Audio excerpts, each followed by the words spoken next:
혹시 도플갱어라는 말을 들어보신 적이 있습니까?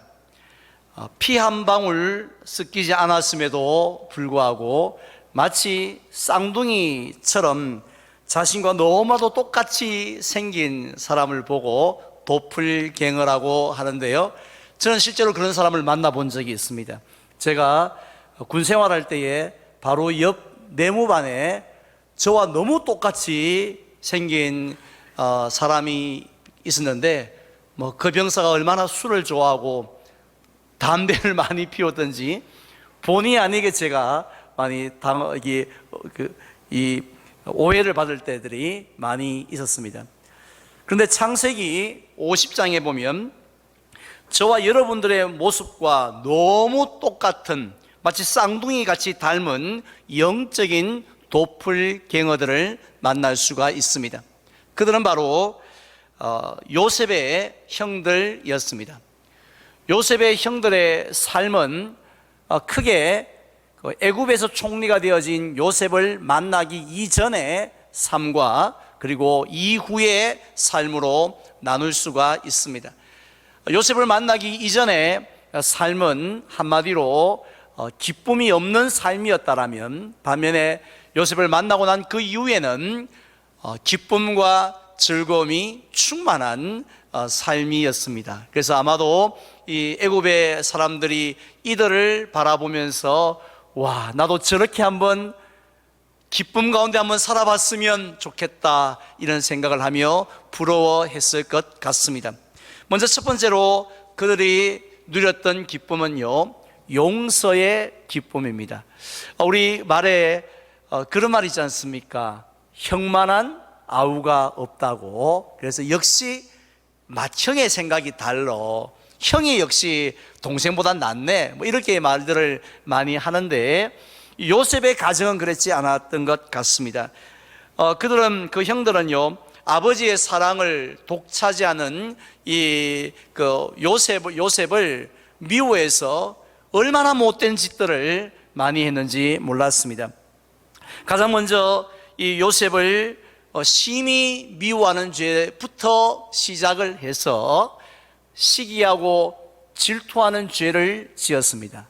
그리고 요셉을 죽이려고 구덩이에 던지는 죄도 지었고, 그것도 부족해가지고 이 이스마엘 상인에게 은 겨우 고작 20의 노예로 팔아버리는 죄도 지었습니다. 그런데 그 이후에는 어떠했습니까? 아버지를 속입니다. 아버지, 이 요셉 옷 아닙니까? 하면서 채색옷에 짐승의 피를 묻혀서 보여주므로 요셉의 아버지가 그날부터 평생을 이 죽은 자식을 가슴에 묻고 사는 바로 그런 가정의 비극을 끼치게 했던 죄, 이게 바로 형들이 지은 죄였습니다. 이렇게 엄청난 죄의 빚을 어떻게 하면 다 갚을 수가 있겠습니까? 형들이 요셉 앞에서 어떻게 하면 그것을 다 속죄를 할 수가 있겠습니까? 평생 싹싹 이렇게 죽을 때까지 그렇게 밤낮으로 빌면 되겠습니까? 아니면 평생 울면 되겠습니까? 평생 매를 맞으면 되겠습니까? 그리 할 수 있다 할지라도 부족해도 엄청 부족하지 않겠습니까? 무엇으로 그 죄를 갚아요? 자, 그런데 창세기 45장에 보면 요셉은 형들 앞에서 단 한마디도 묻지를 않습니다. 그때 말입니다, 형님 하면서 이렇게 단 한마디도 따지지를 않고요, 그들의 모든 죄를 한꺼번에 용서를 해 주었습니다. 도리어 당신들이 나를 이곳에 팔았다고 해서 근심하지 마시라고, 한탄하지 마시라고 하면서 형들을 위로하는 모습까지 보여주었습니다. 그 순간 이후로 형들은 후휴, 살았다, 용서받았다 하는 그 기쁨으로 충만했지 않겠습니까? 두 번째로 형들은 애굽으로 이민을 가는 기쁨을 누렸습니다.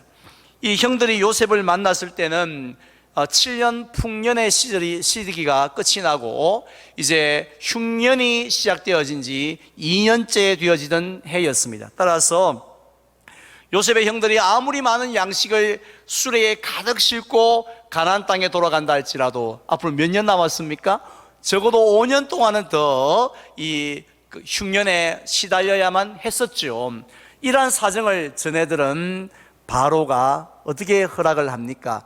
이 요셉의 아버지인 이 야곱뿐만 아니라 그의 형제의 모든 가족 약 70명에 대한 어마어마한 이 식구 식솔들이 애굽에 들어와서 살 수 있도록, 그렇게 이민해서 와서 살 수 있도록 초청을 해 주었습니다.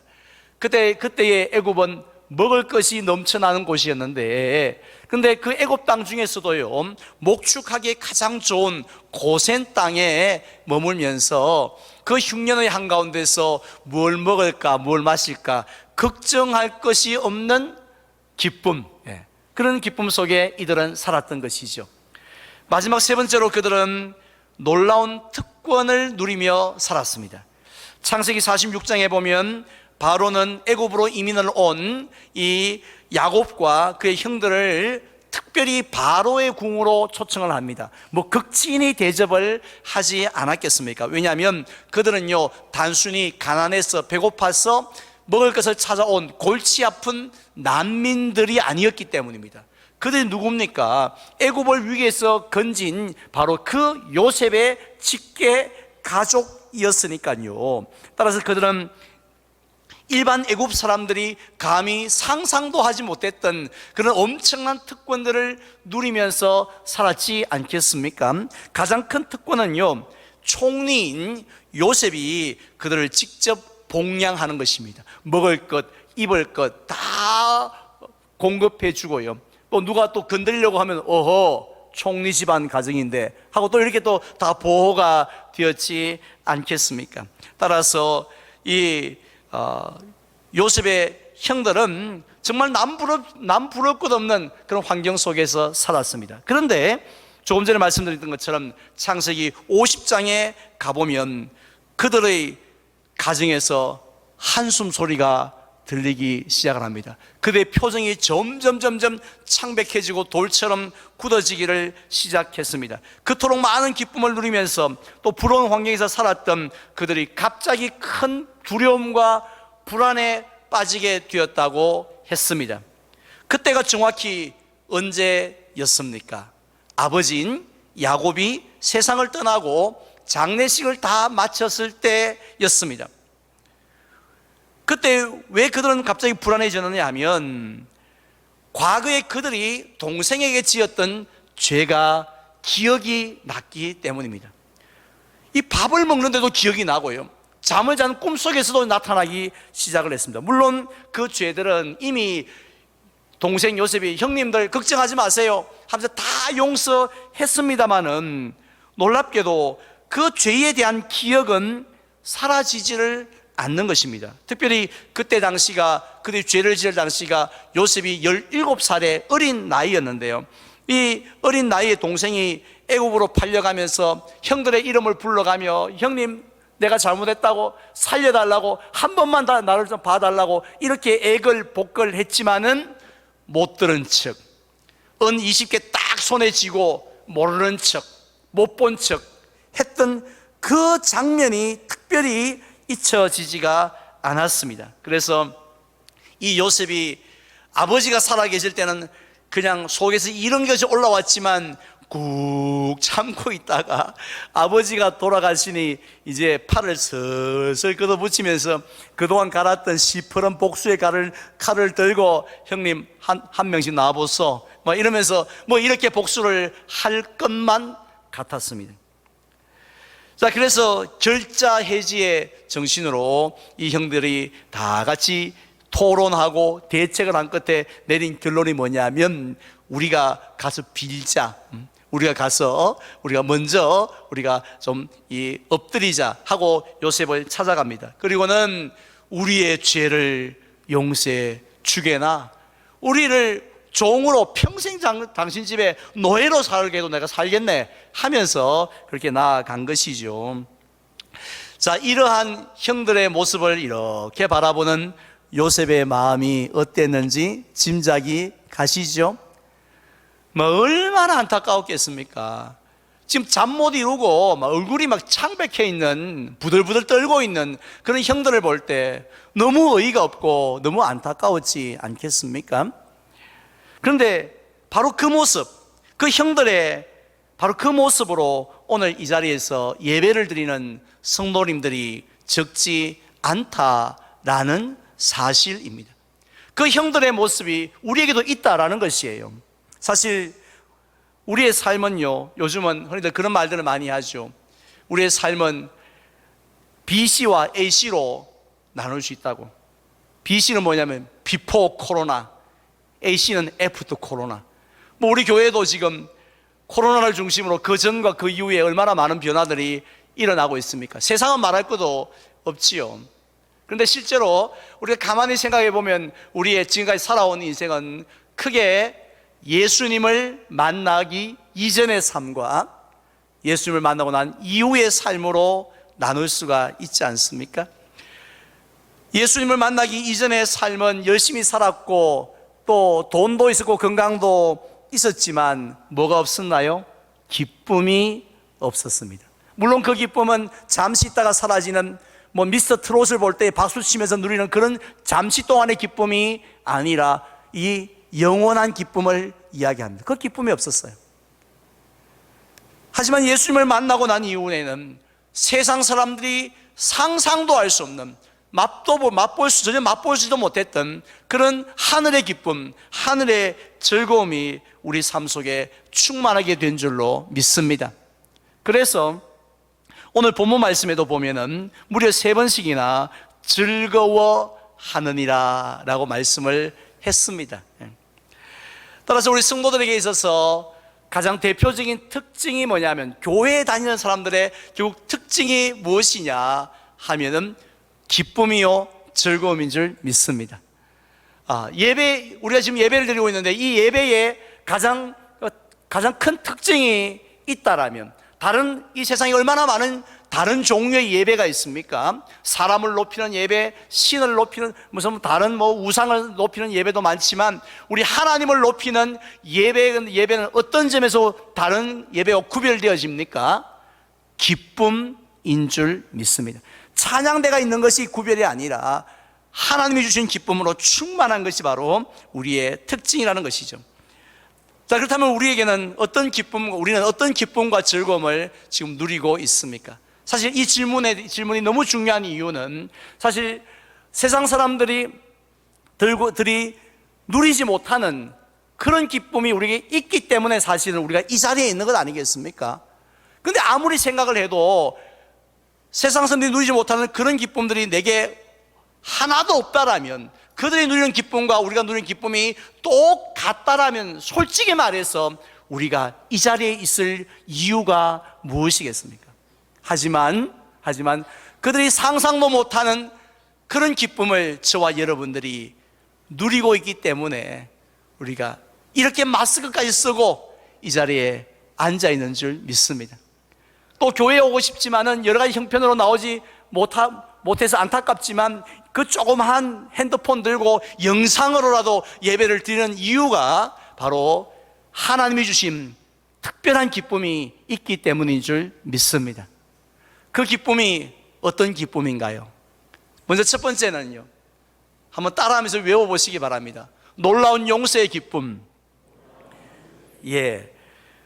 시편 40편 2절에 보면요, 이 다윗은 심히 낙심하였다라고 고백을 하고 있습니다. 왜냐하면 어느 날 다윗이 자기가 지금까지 살아오면서 마음으로 지은 죄, 또 말로 지은 죄, 행동으로 지은 죄가 한 몇 가지 정도 되는지 이렇게 한번 헤아려 보았습니다. 사람 손가락이 10개니까 한 손으로는 분명히 부족할 것 같고, 이렇게 다 헤아리면 한 이 두 손, 이렇게 한 10개 정도 안에 헤아릴 수 있지 않을까 했는데, 놀랍게도 이 10개가 훨씬 더 넘었기 때문에 어떻게 내가 13가지나 죄를 짓다니, 이렇게 해서 낙심한 게 아니었어요. 다윗의 표현을 빌린다면 나의 죄가 내 머리털보다도 더 많기 때문이다 라고 했습니다.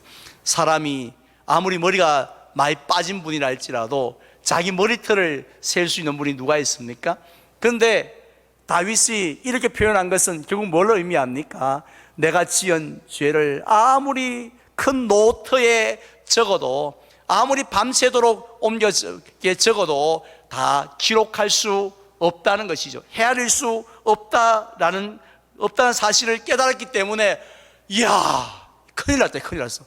내 죄가 이렇게 많았구나 하고 낙심을 한 것입니다. 그런데 어디 다윗 한 사람만 그렇게 했습니까? 이 땅에 사는 모든 사람들은요, 이미 과거에 도저히 헤아릴 수 없는 엄청나게 많은 죄를 지었고, 또 지금도 짓고 있고 앞으로도 지을 것입니다.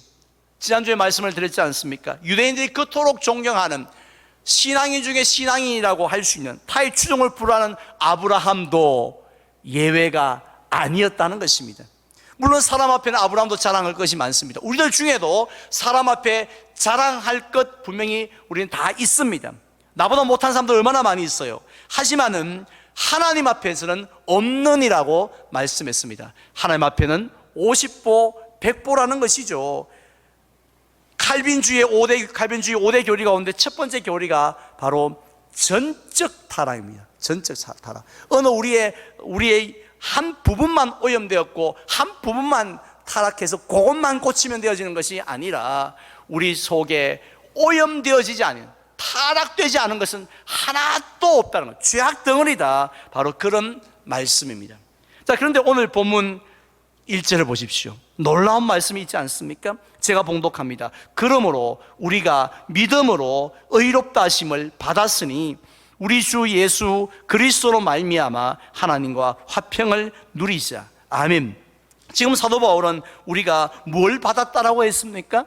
의롭다 하심을 받았다라고 했는데, 이 말씀은 무슨 뜻이냐면, 우리의 그 많은, 머리털보다 더 많은 그 모든 헤아릴 수 없는 죄악들이 다 완전히 용서받았다, 바로 이러한 말씀입니다. 그렇다면 허물과 죄로 죽을 정도로 죄를 많이 지었던 우리의 그 죄가 다 어디 간 거, 어떻게 해서 사라진 것입니까? 어떻게 하나님 앞에 다 용서를 받은 겁니까? 우리가 평생 빌었습니까? 평생 울었습니까? 아무것도 한 것이 없는데 어떻게 용서를 받았나요? 방금 봤던 1절 말씀을 보니까 우리가 무엇으로 의롭다 하심을 받았다고요? 그렇습니다. 마스크를 껴서 제가 안 들리는 줄 믿습니다. 큰 소리로 대답하셨지만 따라합시다. 믿음으로 의롭다 하심을 받았다라는 것입니다. 결국 뭐가 아니라는 거죠? 행위가 아니라는 것입니다.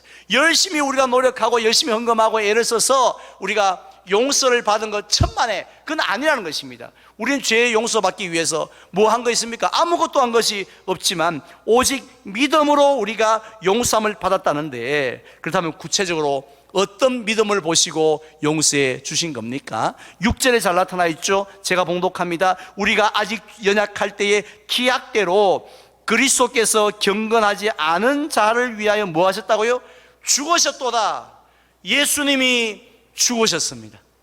예수님이 십자가에 달려 죽으시는데 바로 나를 위하여, 나의 죄를 위하여 죽으셨습니다 하는 것을 믿는 그 믿음으로 말미암아 우리가 용서함을 얻게 된 줄 믿으시기를 바랍니다. 결국 이 요셉이 형들을 아무런 조건 없이 용서해 주었듯이 하나님께서도요, 목보다 더 금은 우리의 모든 죄를 예수님의 보혈을 보시고 그 믿음을 보시고 묻지도 않고 따지지도 않고 다 용서해 주셨는데, 특별히 이사야서 43장에 보면은 기억도 하지 아니하신다 라고 말씀을 했습니다. 요셉이 형들의 죄를 기억도 하지 않았던 것처럼 하나님께서는 우리의 죄를 용서해 주시면은, 그러면은 다음에는 또 우리 하나 보자 하고 기억하시는 것이 아니라 기억하지도 아니하신다 라고 말씀을 했습니다. 따라서 우리는 더 이상 하나님의 진노를 무서워할 필요가 없다는 거죠. 하나님의 저주를 무서워할 필요가 없다는 것입니다. 하나님과 원수되었던 우리가 이제는 하나님과 화평을 누리게 되었다라고 말씀하고 있습니다. 누가 혹시 사람하고 원수 관계에 한번 있어 본 적 있습니까? 특별히 우리 교인하고 원수가 된 적이 있습니까? 얼마나 불편합니까? 막 교회에서 안 볼 수는 없고, 막 그냥 볼 때마다, 밥 먹을 때마다 생각이 나고, 잠잘 때마다 생각이, 얼마나 불편합니까?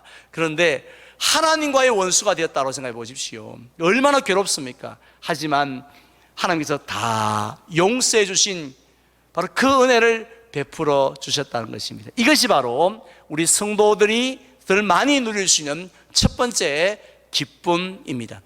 다음 두 번째 기쁨은요, 놀라운 들어감의 기쁨을 우리가 누리고 있습니다. 요셉 당시에 애굽은 아무나 들어갈 수 있는 곳이 아니었습니다. 오늘날도요, 우리나라도 뭐 동남아시아에서 한국에 가서 한번 살아봐 하고 그렇게 아무나 들어올 수 있는 곳이 아닙니다. 아무리 중소기업의 일꾼이 직원들이 없다 할지라도 한국에 가서 한번 일 한번 해봐 내가 하면서 이렇게 올 수 없다는 것이죠.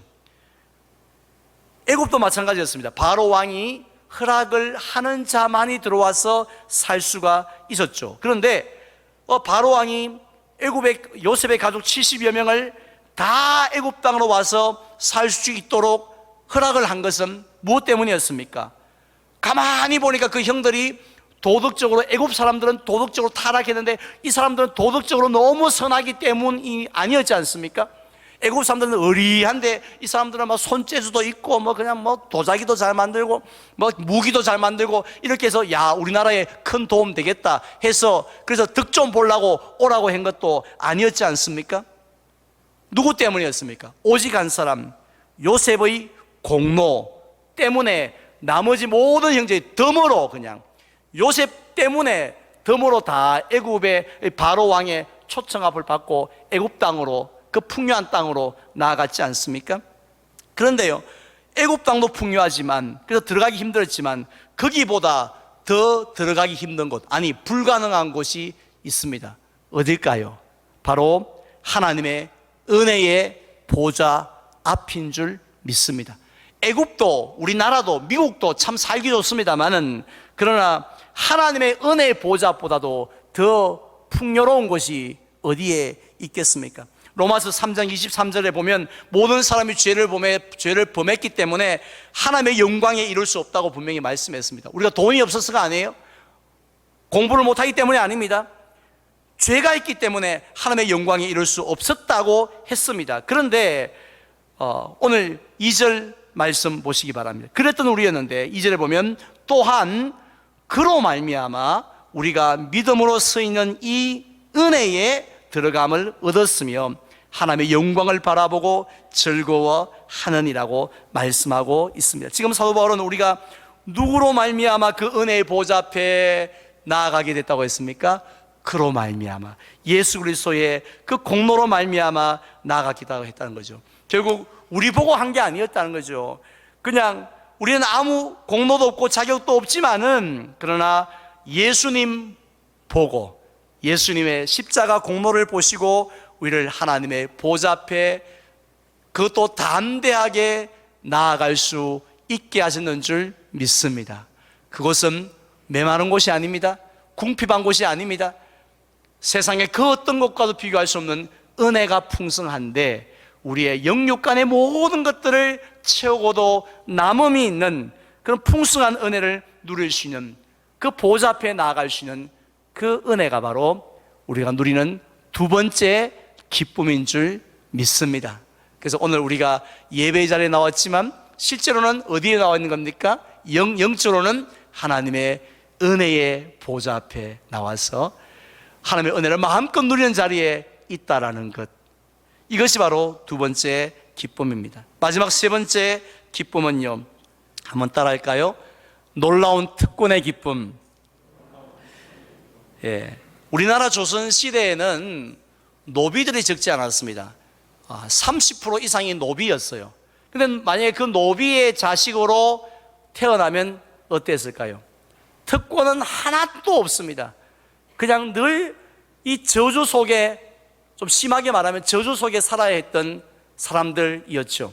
하지만 양반의 자녀로 태어나면 태어나는 순간부터 얼마나 많은 이 특권이 있는지 모릅니다. 영적인 신분도 마찬가지입니다. 우리가 마귀의 자녀가 되었을 때는요, 무슨 특권이 있습니까? 누릴 것이라고는 하나님의 저주밖에 없었습니다. 그런데 우리가 예수님을 믿음으로 하나님의 자녀가 되는 그 순간 세상 사람들이 누리지 못했던 특권을 우리는 누리고 있습니다. 뭐가 있나? 한번 생각해 보십시오. 가장 큰 특권은요, 하나님을 아버지라 부르며 기도할 수 있는 특권인 줄 믿습니다. 오늘 교회에 다 나오셔서 예배를 드리시는데 참 대단하십니다만은, 정말 우리에게는 하나님 앞에 나아가서 아버지라고 기도할 수 있는 특권이 있습니다. 우리는 흔히 기도는 이게 기도 시간이 중요하고 기도하는 어떤 순서가 중요하고 이렇게 생각을 많이 하지 않습니까? 근데 제일 중요한 건, 기도에 있어서 생명, 본질, 기도에서 제일 중요한 것은 하나님과 나와의 관계입니다. 아무리 거창하게 오래 기도했다 할지라도 하나님과의 관계가 바르지 않았던 기도는 헛방이에요. 아무 의미가 없습니다. 하지만 단 1초를 기도했다 할지라도 하나님이 나의 아버지가 되십니다 하고 자식이 아버지 앞에 구하듯 그렇게 기도할 때 하나님이 그 기도 받으시는 줄로 믿습니다. 그래서 오늘도 우리가 비록 짧은 시간이지만, 하나님, 우리 자식 좀 불쌍히 여겨달라고, 내 생업, 내 장사 좀 도와달라고, 이렇게 기도하는 것들을 하나님께서 어떻게 하신다고요? 들어주실 줄로 믿습니다. 마태복음 7장에 보면, 하물며 하늘에 계신 너희 아버지께서 구하는 자에게 좋은 것을 주시지 않겠느냐라고 하시면서 우리에게 기도하기를 원하세요. 우리는 기도를 짐으로 생각하지 않습니까? 하지만 예배를 마치고 난 다음에 빨리 집으로, 밥 먹으러 빨리 집에 빨리 가지 마시고 한 1분이라도 아버지, 하늘에 계신 우리 아버지 하고 이렇게 구해보세요. 그게 특권인데 우리가 왜 기도를 우리가 자꾸 생략하겠습니까? 그리고 또 우리에게 어떤 특권을 주셨습니까? 돌보심의 특권입니다. 요셉은 요셉의 형들을 돌보았습니다. 아니, 한 나라의 총리가 돌봐도 그렇게 대단한데 우리는 누가 돌보십니까? 하나님이 친히 우리를 돌보신다 말씀하셨습니다. 산상보훈에서 분명히 말씀하셨지 않습니까? 아니, 공중에 나는 새도 하나님이 입히시고 또 들의 백합화도 입히시는데, 아니, 우리를 하나님께서 가만히 두실 리가 있겠느냐 생각을 한번 해보라는 것이죠. 따라서 하나님은 우리가 지금 어떤 상황 속에 있든지 간에 우리를 지금도 먹이시고 입히시고 돌보시는 줄 믿으시기를 바랍니다. 제가 우리 교회 주변에 있는 식당에 가보면요, 그 표정이 항상 똑같아요. 보면 항상 불안하고 굳어 있습니다. 그래서 손님이 없을 때는 없기 때문에 저렇구나 이렇게 생각하는데, 손님이 막 버글버글 거려요. 요즘 얼마나 사람들이 많은지 와서 전부 다 긴급 카드 됩니까? 와가지고 그냥 쓰면서 막 하는데, 속으로, 이야, 장사 주인이 춤을 추겠다, 춤을. 손님이 많아서 막 춤을 출 줄 알았어요. 근데 똑같은 거예요. 손님이 없을 때나 막 미어 터질 때나 똑같은 거예요. 제가 물어봤습니다. 손님이 많아서 좋으시겠네요. 안 좋은 줄 알면서도 물었더니만은 뭐라고 하냐면은 언제 절벽이 올라는지. 그러니까 지금은 카드를 막 쓰고 있는데 이것이 5월 말에 끝날는지 6월 말에 끝날는지 7월 말에 끝날는지 뚝 다 써버리고 나면 아싸 공짜 돈이다 하면서 막 나라 돈이지 막 쓰지 않습니까? 뚝 끊어지면 그때처럼 언제요? 2월달 3월달처럼 손님 한 마리가 아니고 죄송합니다. 이건 파리가 한 마리고 손님 한 분 손님 한 분 안 오면 이거 어떻게 합니까? 이렇게 하고 그 걱정을 미리 땡겨서 하시는 거예요. 땡겨서. 그래서 이게 세상 사람들은 평안이 없을 수밖에 없구나. 지금 좋아도 평안하지 못하구나. 하지만 하나님은 우리에게 내가 다 돌볼게, 내가 먹여줄게, 내가 입혀줄게 하시기 때문에 우리에게 뭐 하지 말라 했습니까? 염려하지 말아라, 이렇게 말씀을 했습니다. 따라서 늘 염려 없이 살아가는 우리가 얼마나 귀한 특권을 누리고 있습니까? 얼마나 감사하고 즐거운 일입니까? 자, 그런데 안타깝게도요, 우리 성도님들 가운데 이 요셉의 형들처럼 항상 두려움과 불안 가운데 있는 분들이 있으세요. 우리 지금 마스크를 다 끼고 있어서 잘 몰라서 그렇지, 제가 이 설교할 때 보면은 얼굴이 특별히 굳은 분들이 뭐 때문에 저렇게 화가 나 있을까? 목사가 그렇게 못마땅할까 생각되어지는데, 사실은 왜 우리도 모르게 얼굴이 굳는지 아십니까? 왜 평안과 기쁨이 자꾸 사라지는지 아십니까? 분명히 하나님은 이 세 가지 엄청난 기쁨을 주셨는데 왜 우리는 그 기쁨을 누리지 못할까? 이유는 딱 한 가지입니다. 과거에 지었던 죄가 생각나기 때문입니다. 과거에 우리가 매여 살기 때문에 그렇습니다. 그래서 지금은 하나님께서 이렇게 많은 기쁨을 주셨지만, 그래서 용서의 기쁨, 또 보좌 앞에 들어감의 기쁨, 또 특권의 기쁨을 주셨지만, 그런데 언제 하나님의 마음이 바뀌어서 이 모든 기쁨들을 내놔 다 빼앗아 가시고 빈털터리로 남겨놓지는 않으실까 하는 두려움 때문에 그렇습니다. 그런데 성경은 어떻게 말씀하십니까? 하나님의 사랑은 어떠하다고요? 오늘 8절 말씀 한번 보시기 바랍니다. 제가 봉독합니다. 우리가 아직 죄인 되었을 때에 그리스도께서 우리를 위하여 죽으심으로 하나님께서 우리에 대한 자기의 사랑을 뭐 하셨다고요?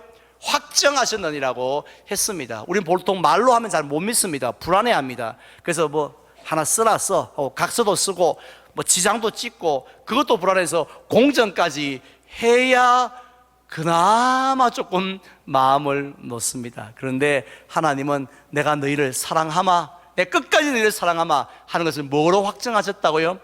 자기 아들을 죽게 하심으로 확정을 하셨다고 했습니다. 세상에 아들 걸고 아들 생명 걸고 뭐 이게 맹세하는 사람 봤습니까? 하나님이 그렇게 하셨다는 것이죠. 그 말씀은 하나님의 사랑은 변함이 없다는 것입니다. 내가 지금 너희를 위해 이처럼 사랑하는데 그 사랑은 조금도 줄지도 않고 쇠하지도 않고 약해지지도 않을 것이니 두려워하지 말라고. 내가 너희를 버리지 않을 것이라고. 고아와 같이 내버려 두지 않을 것이니까, 끝까지 너희를 사랑할 것이니까 염려하지 말라, 그런 말씀입니다.